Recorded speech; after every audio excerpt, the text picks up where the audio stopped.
night against the University of Nevada. It is senior night. Tomorrow night for the Aztecs at Viejas Arena, which will be Ted Leitner's final regular season game at Viejas, calling Aztecs men's basketball, which I'm sure for Ted is hard to believe. So, Ted, you're back with us here. Jon and Jim, San Diego Sports 760. I'm looking forward to seeing you tomorrow night. This, first of all, thank you for doing it. And secondly, has this final year flown by that we're at this point, and this is such a meaningful game? Has this thing flown by? And thanks for joining us. I appreciate the invitation. And Jon, the answer is yeah. And I was hoping it would not fly by, but it's flown by.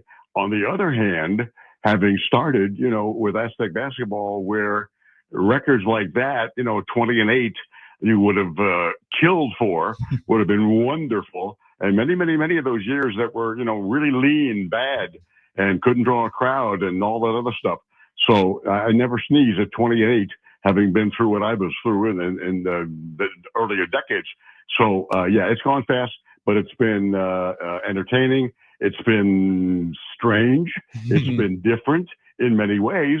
This team is very hard to figure out, or very hard to get a pulse on and know what you're going to get game to game. Maybe that adds to the excitement. I'd rather it be, a lot less excitement from that standpoint and just the regular excitement. But it's been good. It's been good overall. Ted, you've had a long, illustrious career, and I feel like a couple years ago in the Final Four, the call with Lamont Butler, where does that rank for you as far as moments of your broadcasting career goes? That's a great question, and it has to be, based on some clinching games with the Padres in '96 and '98 and '05 and '06. When I was doing that, that's up there without question. And but this, in terms of a university that had never been to a Final Four and having been part of it for 3 decades, that has to be, number one. It was just amazing. A terrific Florida Atlantic team and all that, and a great kid like Lamont that, after all is said and done, and also some really nice football moments through the years with Brady, and then Rocky, and then Brady again. That goes into my mix also, as well as the Padres. But the Lamont thing was just so amazing and so wonderful that has to be number one, because it's the number one single play and moment, literally, in Aztec history in any sport. It still is amazing to think about that moment in Houston, how that all played out for San Diego State. Uncle Teddy, Ted Leitner, with us. He's getting ready for his final regular season call tomorrow night at 7:30. You can hear it right here on San Diego Sports 760. Pregame coverage begins at 6:30. You can listen on the app as well. Ted, I'm nervous for tomorrow. Like you said, 20-8. You're always nervous. I'm always nervous for every game. They could be playing the University of Phoenix online. I'd be nervous. But there's so much on the line, right? Because they're kind of firmly on the bubble, and they've been so well positioned over the last handful of years that not everything is riding on every game this time of year. What are your nerves like, knowing the importance of these final few games of the regular and postseason? Wish it had not come down to this, and I didn't think it would based on how they started. But this is a bizarre team, like I said, in terms of, I thought, going back to November and the Players Era Festival at the MGM, and looking at Creighton, as it turned out, Creighton and Oregon, and a 6th-ranked Houston club. I honestly thought they had a chance to win no games. That could happen. They could win 1. I didn't think, honestly, they would win 2. All the business about Young and Goon was just starting Division I basketball after redshirting, had not played a second of it, and didn't know what to expect. So I thought, I know, having seen this from Fisher Dutcher year 1 in 1999 and broadcasting that and seeing what has happened every single year, there wasn't a year that I didn't see improvement and think, wow, they always make them better toward the beginning of the conference and more of that in the middle of the conference play. So I thought, wow, I don't think they'll be ready in November. And they were unbelievable in that tournament. Unbelievable. Crushed nationally ranked Creighton, beating Houston in overtime. And Houston is still up there. They were 6 then. They're still up there in that area now. So I thought, wow, they're so good now. what are they going to be like? Because Dutch always and his staff has them much better later on. And that didn't happen. That did not happen. So it was shocking to me. And I realize that. I'm tired of talking about it. I'm sure people are tired of hearing about it. That kind of, 9-man rotation and 6 of them are freshmen and sophomore, that has not happened in eons, a long, long, long time. So maybe we got as in, wow, look at them in November, but that didn't continue and they had problems. And we've all been enumerating those problems through the course of those games. So I wish it hadn't come down to that. They had a beautiful resume early on with those wins over Creighton and Houston, and sweeping Boise is huge, huge. I've never seen them do that in my lifetime. And all those games with Boise for the years have been incredibly tight. So that are some great achievements, but it's a shame with that they come down to a final game. And you know what, guys?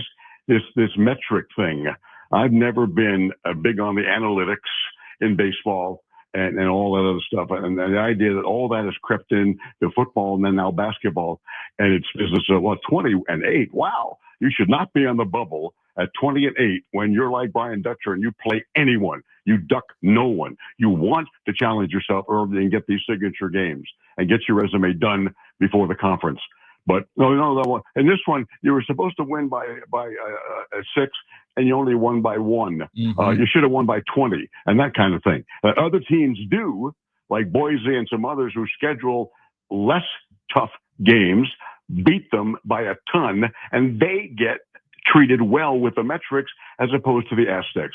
That is a horrible part of college basketball now. And I'm not complaining about the team and all this other stuff, but it has been such that because of the metrics, they're in a do or die situation tomorrow, and they are. Well, hopefully they can send you off with a win here at Viejas Arena. But Ted, going back to just your overall career, did you always want to become a broadcaster? Like when you were growing up, and did you always want to become this with now your legacy? I consider to be, you're the voice of San Diego sports for the last, however long. I appreciate that. I do. I really do. And I hear that and think, me? I never thought any of this would happen to me in my life, all the way back to when it began, literally in 1965, and getting some commercial jobs while I was in college, majoring in radio, television, film, and then communications in grad school. And it did come to me. To answer your question, it's inexplicable. And I think I'd say this all the time at high school classes that I've spoken to, college groups, whatever. Anytime it's young people, listen to me. If I can do this, you can do whatever you want to do. And I know you hear that all the time, inspirational talks, but it is. I could not put 5 sentences together. I was incredibly shy. I would go during the courses of standing up in front of class, having to give an oral report. Everybody had to do it. I would time it either by going up the rows or by alphabetical, however they were go, and I would cut school to make sure I didn't have to be there to get up in front of 10 or 15 kids. And that doesn't make me the Lone Ranger. Most people fear, public speaking. It's the old Seinfeld routine about research shows that people fear public speaking more than death. So Seinfeld says, so you'd rather actually be in the coffin than giving the eulogy. Is that what you're telling me? And the answer is yes. Yes. It's insane, but it's true. So I had no known talent whatsoever for this to happen. And I would think about that, standing at home plate at Petco Park, ready to MC in front of 43,000 people and enjoying it and looking forward to it and loving it. And the things that have happened in my career, that I could overcome that kind of shyness, lack of self-esteem, lack of confidence, and do this. Like I say, and kids out there in whatever age, you can do what you want to do if you love it. And oh my God, have I ever loved it. It's the old Asian saying that if you find something you love, you'll never work a day in your life. That's me. Man, that is really well said. Ted Leitner, Uncle Teddy, with us right now on Jon and Jim. We were wondering, Ted, earlier off air when we found out you were joining us, like what year was the busiest year of Ted's career? Because you have called so much play-by-play, whether it's Chargers, Clippers, Padres, Aztecs, but you also did radio. You also had the TV sportscast. Is there a specific year where it was close to like 365 days for you? It was 1998. and that was a time when I was doing the Padre games and the Aztec football and basketball and the Chargers. Wow. And so doing that, which you could not do now, because back then we used to call red eye flights.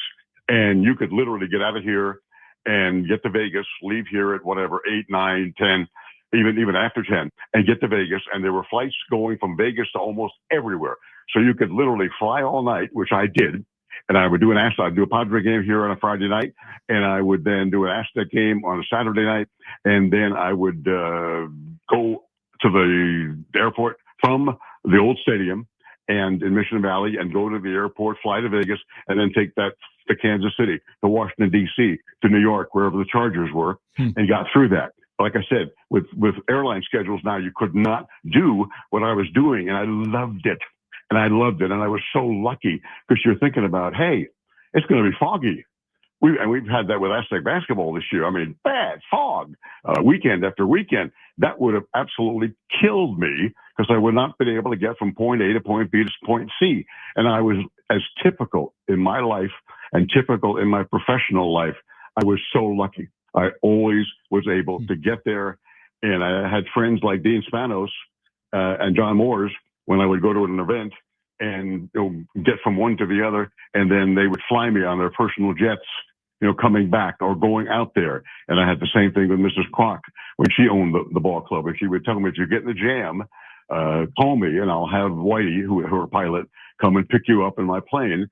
And, there again, people were helping me, giving me breaks, and it was simply spectacular. And 98 was a really, really good year. And the Aztecs went to the Las Vegas Bowl, and the Padres went to the World Series. And it was the most satisfying and gratifying year of my life. And the only thing that comes close to that would have to be the Aztecs going to the Final Four in 2022.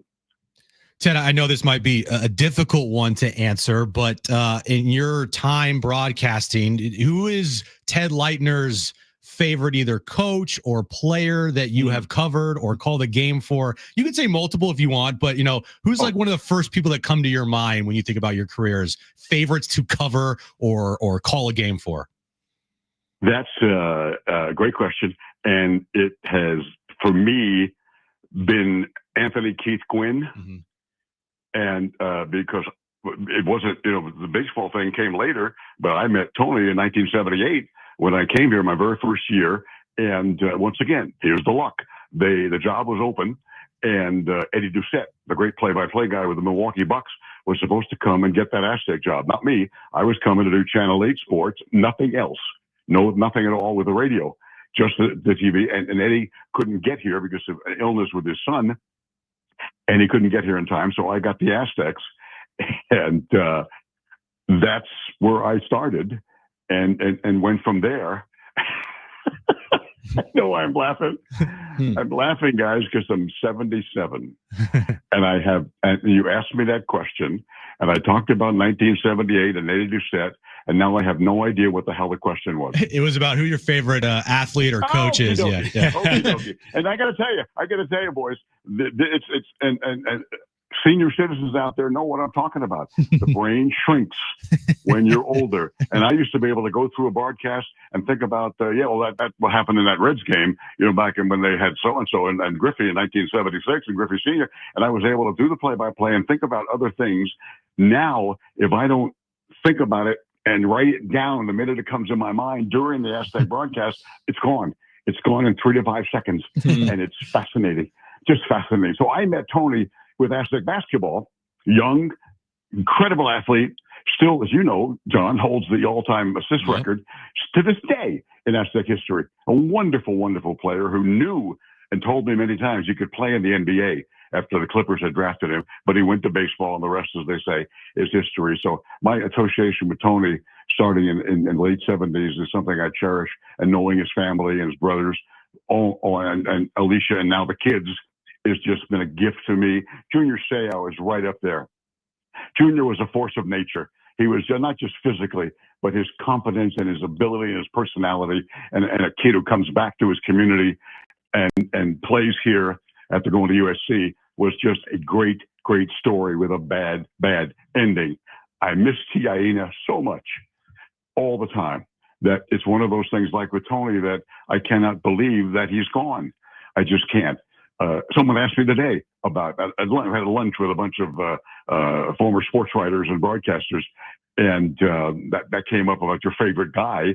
And I saw him at an Aztec game, I think 2 games ago, whatever, at home, and that's Ralph Bernershka, who was the great kicker for the Chargers, who was as nice a man, as involved in the community as you could ever see. And to show you what kind of person he was, he and his wife went to Russia to adopt a couple of children. And the Russians jerked them around, as I remember the story, that they couldn't leave unless they took this other physically challenged or mentally challenged child also. And of course they said, yes, we'll take him and we'll raise him. And they did. That's the Ralph Bernershka that I knew and was privileged to know. And Dr. Bernershka, his father, among the many here. And there are so many of them. There's just an incredible number that I've gotten to know. X-Thames was just a great human being and a great player who actually outplayed the scouting report when he came from Washington State. So I hold him near and dear to my heart. And you know what? More easily to remember because it's so recently, Jaden Ledee.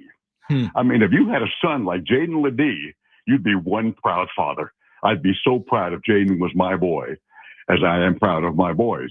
And he was just a perfect student athlete, a 4.0 student, a guy that trained, and they built a gym in his house down in Houston and so forth. And there's so many of them. And I'm just naming a few to answer your question, but it's just amazing to me through the years, the mental toughness of the Padre baseball, of all baseball players that go in a sport of failure where the greats make out 7 out of 10 times and they go out there and get lit up on the mound and I'm coming back. But what are you talking about? Getting lit up. I'll be back here in 4 days. I'll make another start. You learn so much from their toughness mentally and physically. And I've had that as a gift through all of this working here in San Diego and these Aztec kids year in and year out. John, you know this, you'll see this as you continue with them for many years, that these kids are old school. They're special. You don't recruit kids like this unless you're doing it on purpose and doing your due diligence and getting guys that are team players. No me, no I.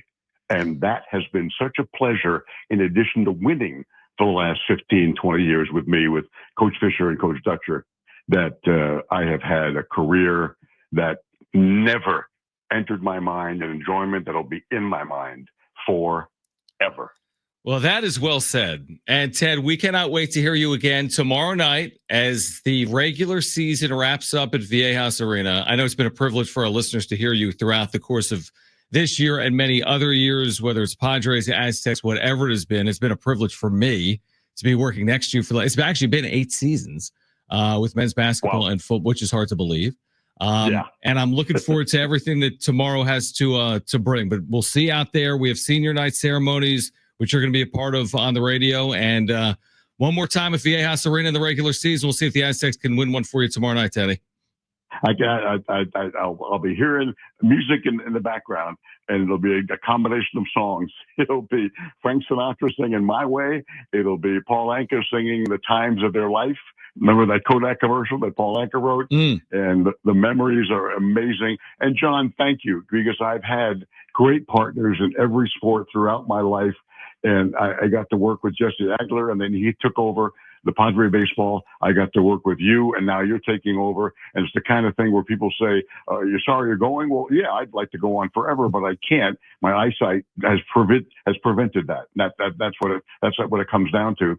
And the idea that you have paid your dues and done your work and done college basketball back east and are ready to take over, it thrills me from a professional standpoint that it's you, and a personal standpoint that it's you. And I wish you the best of luck for as long as you want to be here. Very kind, Ted. Seriously, that means a ton. So thank you for doing it. And we will see you tomorrow night, all right? At Viejas Arena. Ted. Jon Jim, thank you so much, guys. Great talking to you. Appreciate you. Ted Leitner, Uncle Teddy. And yeah, I think the primary takeaway there is that he knew you were on the radio with me, that he just said your name. That just made the whole interview. Let's discuss on the other side. This is Jon and Jim.